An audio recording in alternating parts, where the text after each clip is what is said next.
Welcome back. So in this video, I'll be doing a player ratings for the KPA Dockers team.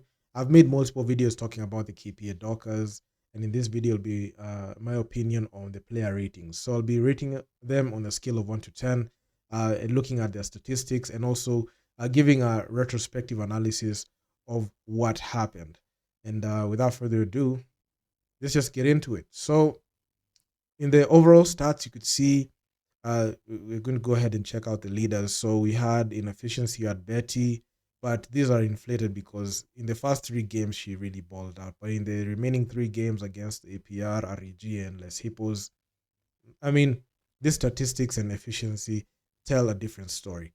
Then we have Ali Madumbia, one of the most reliable scoring pieces for KPA, and I don't think KPA will have been able to manage without her, especially with her ability to knock down the 3 ball. Then Aminat Ali, she was a recent acquisition in the free agency market. I mean, albeit her performance was not the best, but in the rebounds, she was able to lead in rebounds. And also Betty, she led in assists with 3.7. Aminat Ali in blocks and steals Betty. So Betty led in 2 major statistical categories in assists and steals.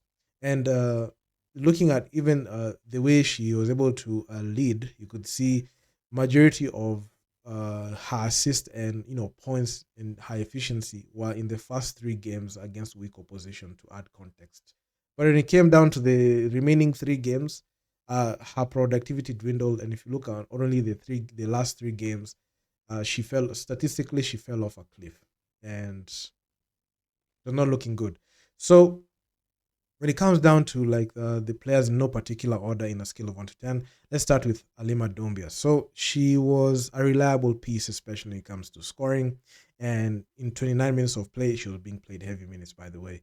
She had the ability to knock down 42% from the field. And from downtown was the reason as to why she was playing those minutes, because she knocked down at a 35% clip. I can say she was one of, if not the best, 3-point shooters in KPA. And had KPA had more 3-point shooters, it would be easy. I'm not going to put Betty there because she's a very streaky shooter, and you never know what you're going to get from Betty. But Alima Doumbia, she was great. She averaged 16.3 points, and she was good. And she was a player that KPA will not do without.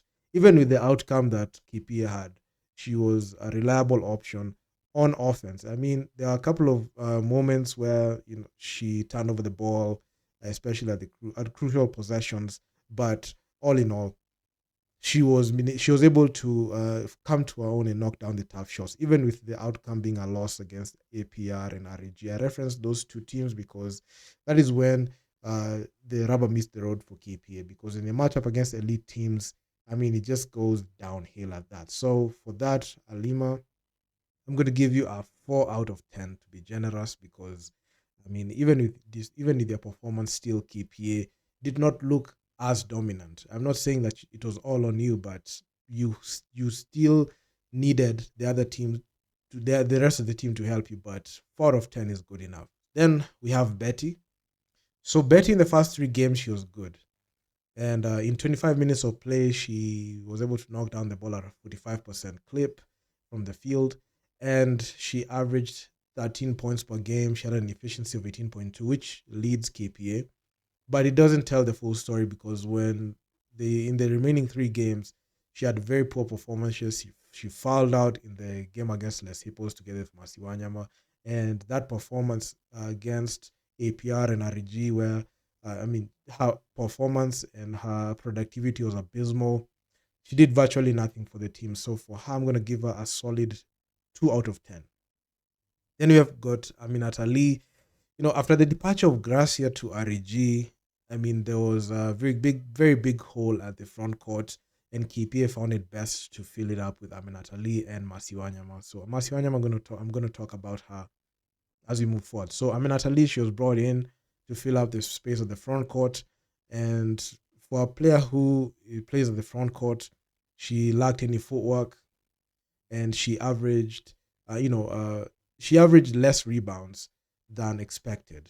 I mean, yes, she led the team, but you could expect at least even with the dominant performances that they had at first, she did not show out and she was not able to get into the game like that. So her 39% shooting from the field was not the best because at the center position or even at the power forward position, whichever position she played, I mean, she was supposed to be the most efficient piece there and she was supposed to clean up well.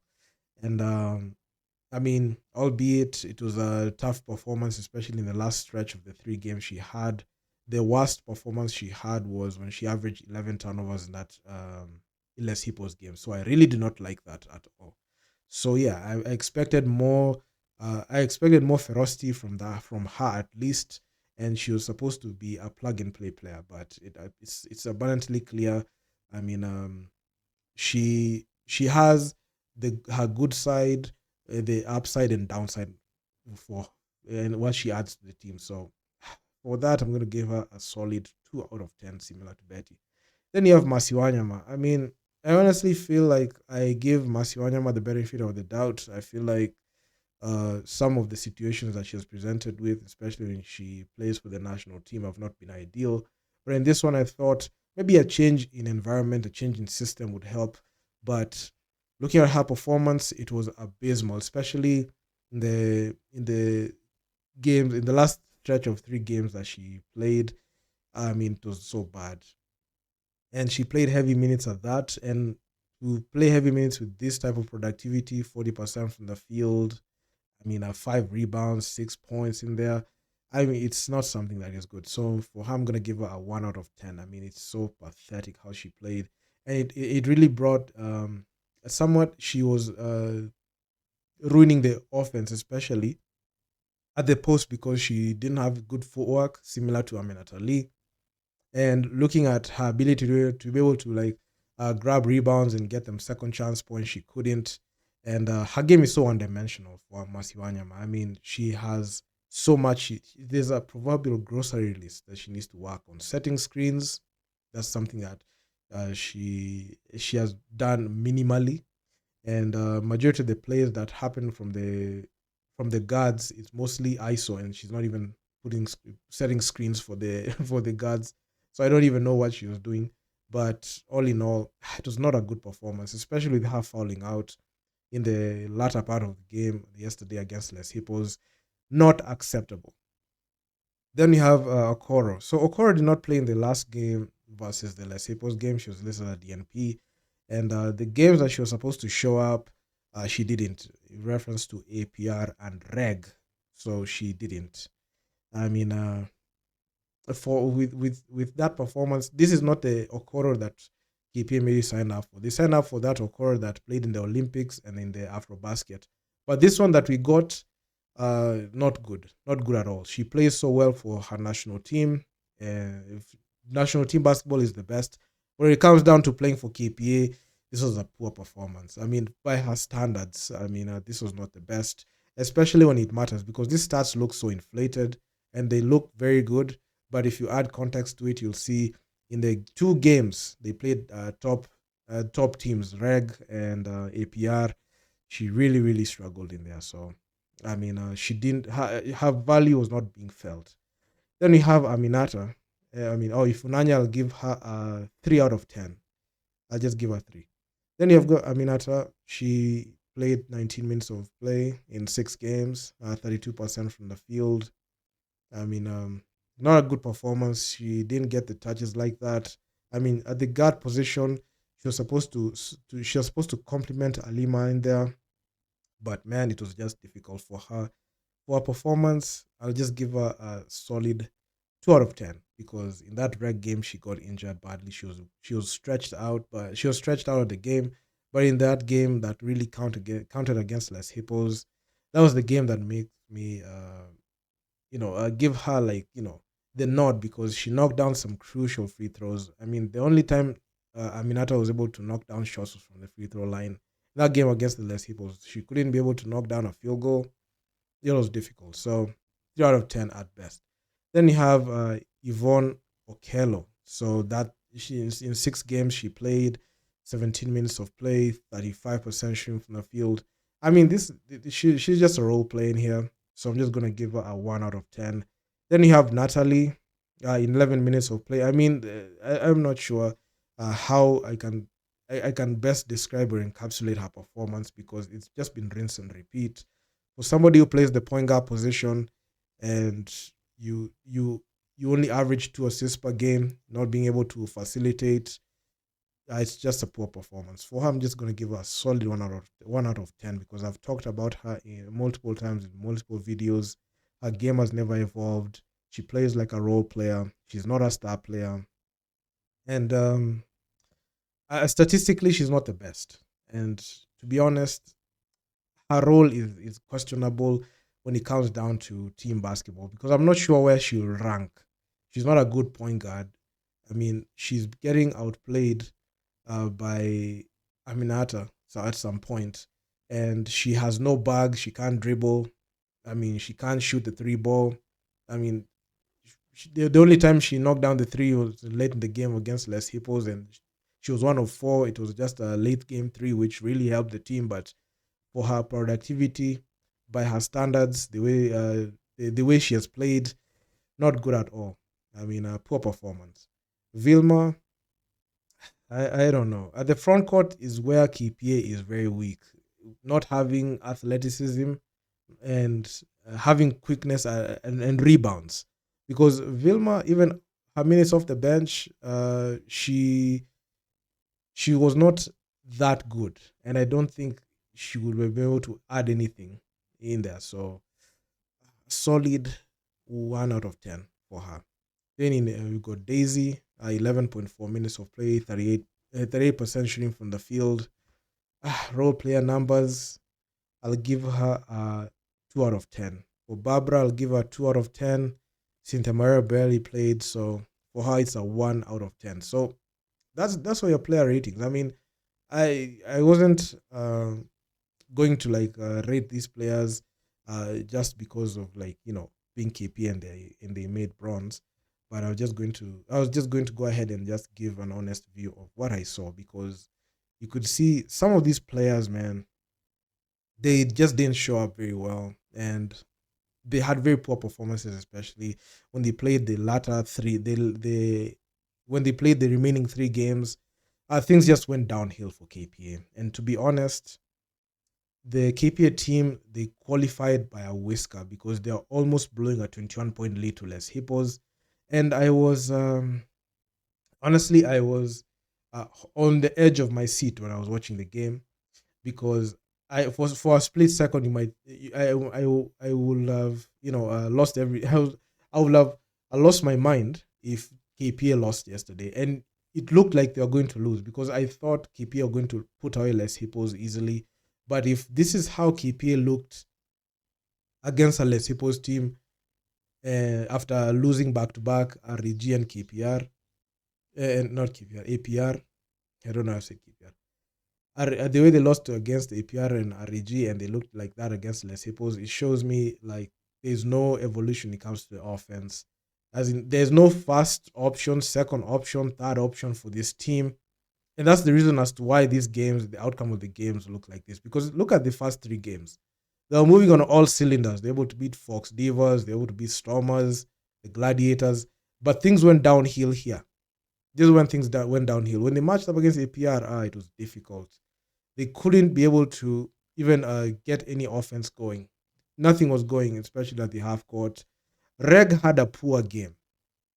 To be honest, Reg had a poor game in this one. And to see KPA look that poor was it was unacceptable.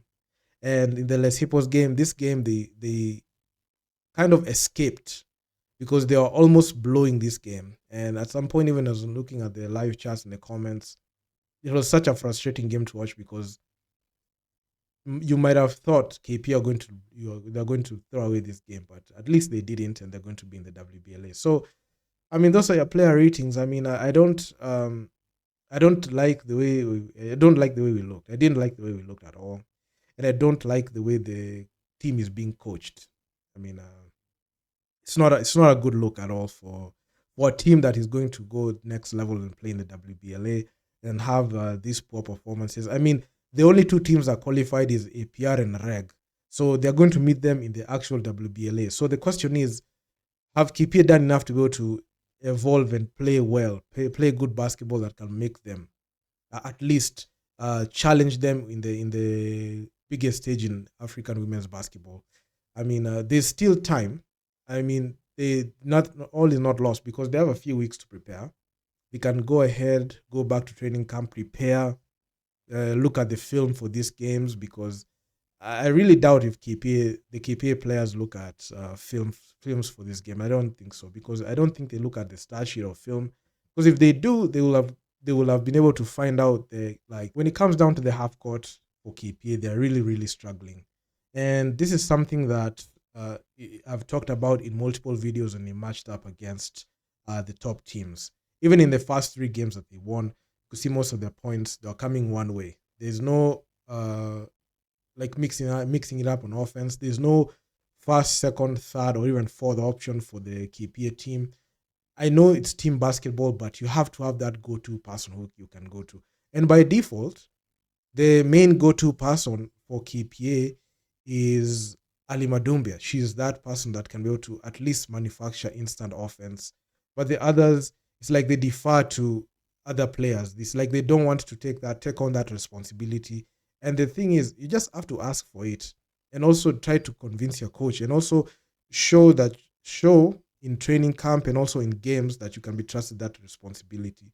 But I don't know. I don't know what type of system that KPA is running right now, but man, it's not working at all. It's not working. It's failing, and it's not bringing the results that the team needs at this point. Because if you look at how KPA played in the first 3 games, you'll see like the opposition was not that strong. The teams that they were playing, they didn't qualify. I mean, they're teams that are mid tier. They're mid at best. Like they're just mid teams. But when you play like A teams like APR, Reg, that's when the game changes. That's when the game gets intense, and that's how they look. I mean, they don't look as convincing. They don't look like a team that can be able to form a formidable force against the top teams. So KP is stuck in a very challenging situation because the KPA team can't go up and can't go down. They're just there. They can't go down because then they are better than these teams. They're better than these other teams that they played in the first 3 games, but they can't go up because they can't beat the top teams. So they're stuck in limbo at that. And the only way to do that is just figure out how can you play good defense and how can you dominate at the half court, because the elite teams were forcing KPA to play half court offense. They were forcing them to have half court sets, and the moment the other teams realized, I'm talking about APR and Reg, the moment they realize that the team has no coherence, there are no coherence on offense. They don't communicate well. They don't know who's supposed to take the shot. They don't have a good point guard who can be able to help them. I mean, Aminata is trying, Alima is trying. I mean, the whole problem, especially just depending on one way to play basketball, and that's the transition, has really come back to bite them. And the KBF league is doing them a great disservice because they have been used to playing like that. They have never changed the way they play, and the way they keep playing like that, it fosters a false sense of security. So that security that they have when they play teams that are inferior, I mean, it gives them like that ego, and they think that they are good. But when they match up against teams that are actually good and actually bring it to them, they just crumble and they just take the loss. They're like, you know what, we can just lose the game. It's okay. That mentality, that losing mentality is what is holding them back. And I don't know if they can be able to fix that before the actual WBLA, which is weeks away. But it is what it is. So do drop me your comments down in the comment section down below. I mean, I've made multiple videos talking about this situation, and I just found it ideal to just make it as it is and just put it out as it is because it's so important. So like, share, subscribe to the channel. I'm out. I'm gonna see you guys in the next one. Peace out.